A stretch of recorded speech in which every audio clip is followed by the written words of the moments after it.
It's Platt, and today we try a beer inspired by the Great Depression. That's next on Platt's Beer of the Week.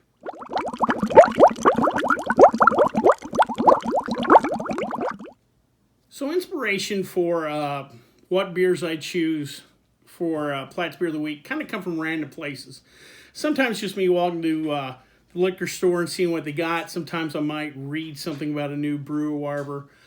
This one, however, was inspired by it. Just happened to be in my fridge. My roommate knows I'm a craft beer drinker, and so every once in a while he'll go buy just some extra beer or two if he sees something he likes at the liquor store, throw it in the fridge and says, hey, give it a try. If you don't like it, well, I'll drink it.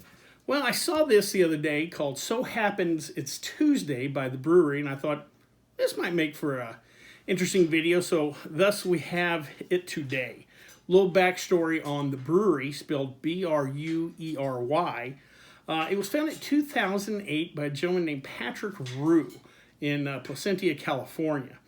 Now, where the name comes from, it's a combination of the term brewery and his last name, Rue. Thus, we get the different spelling for brewery. Patrick, like a lot of people, started home brewing when he was in college and instantly fell in love with it.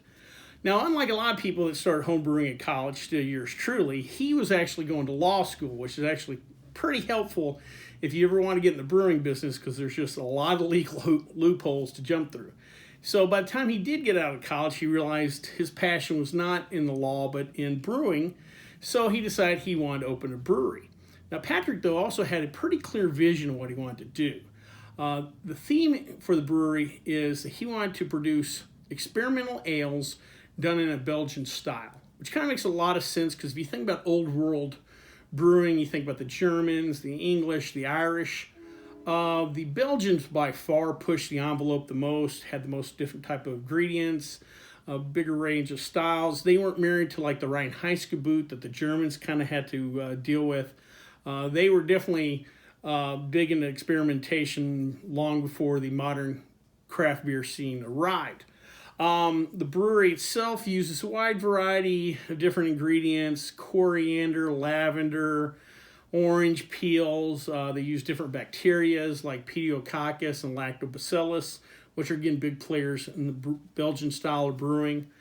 Their most popular beer, and what they're kind of known for actually, is barrel-aged beers, which kind of makes a lot of sense because some of the bigger Belgian styles really do stand up well to barrel aging. Also, again, the experimentation level just goes up another notch when you throw in the barrel aging process.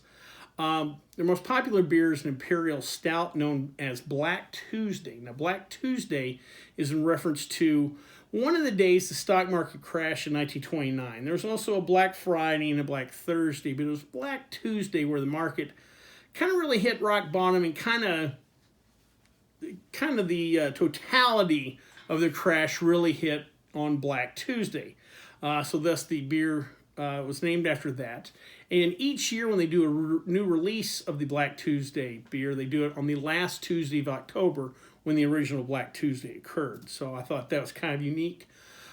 Because Black Tuesday is their most popular beer, like any other industrious brewery, they kind of expanded on the theme and brought out different lines. There's different variations of the beer, including this one, So Happens It's Tuesday, which is also an Imperial Stout. Well, before we try the beer, let's check out the stats.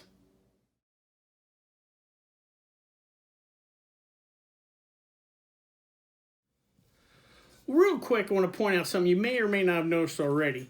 Normally, I have a pint glass that says the Platt Art Channel on here. That's what I use most of the videos. Some I had made a while back or whatever. But today I have a little different glass. It says Buckskin Brewing. Buckskin Brewing's located in Nederland, Texas, which is in far southeast Texas, not too far from the Louisiana border. Buckskin's a new brewery down there. I want to say they opened sometime in December. I could be a little off on that. They have a full line of beers, including the John Doe Lager, the Pugs Malone IPA, and the Thunder Gun Express Stout. They also have a full kitchen. They make a big line of wide variety of pizzas. I think pizza's their specialty. Just a brand new brewery. And I suggest anybody in that part of Texas go check it out. Now, how I found them is kind of what I want to talk about today. One thing that's cool about the craft beer movement, whatever you want to call it, is it's kind of a community. And everybody kind of supports each other. Like a lot of businesses that get kind of cutthroat, for the most part, the craft beer people are always pretty cool with each other. And the craft beer fans, more importantly, like to spread the love a little bit. Well, one of the ways I found to do it is actually through these crowdfunding sites like Kickstarter, Indiegogo, what have you. A lot of these small mom-and-pop breweries that open up will go in there to help fund their projects. Sometimes it's the entire brewery. A lot of times they've got money for the brewery, but they want to get a little bit of funding for their tap rooms. Also, these fundraising campaigns kind of go through social media, so it's a great way to create buzz for the brewers. A lot of times if you contribute, they'll give you different swags. They may give you a sticker, a t-shirt, a hat, a beer glass. If you contribute more, sometimes they might invite you to the opening night party. Sometimes they'll put your name on a plaque on the wall. Sometimes they'll name a beer after you or let you come to a brew day and help them brew. Some really cool stuff. And just if you want to help support some of these brewers, because it's a lot of work starting a brewery. I never had a brewery, but I did have my own liquor company one time, and I just know it's a lot of work. It's a great way to go support them and get cool beer swag. So that being said, enough about craft brewery marketplace. Let's drink some craft brew.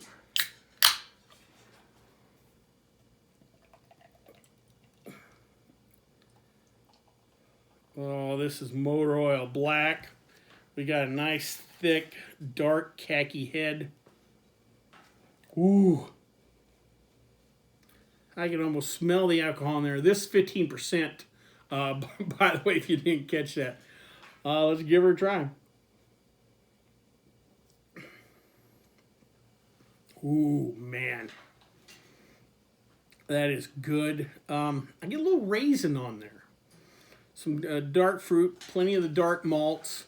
You're not going to get any hop flavor or aroma or anything like that come through on a beer this big.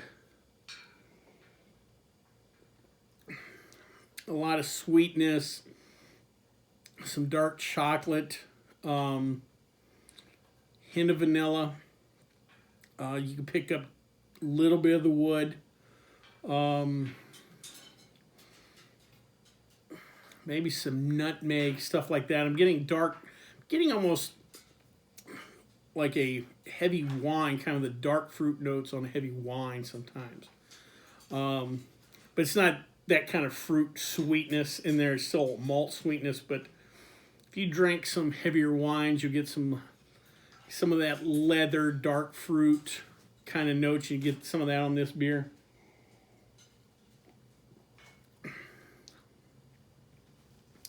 Definitely notice the alcohol. It's not a burn per se, but it is there.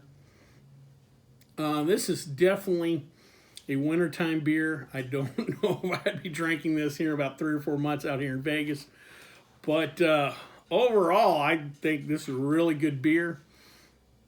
Something I would sip, savor. We're not going to chug this. We're going to enjoy this. Kind of be interested to see here in about 5 or 10 minutes.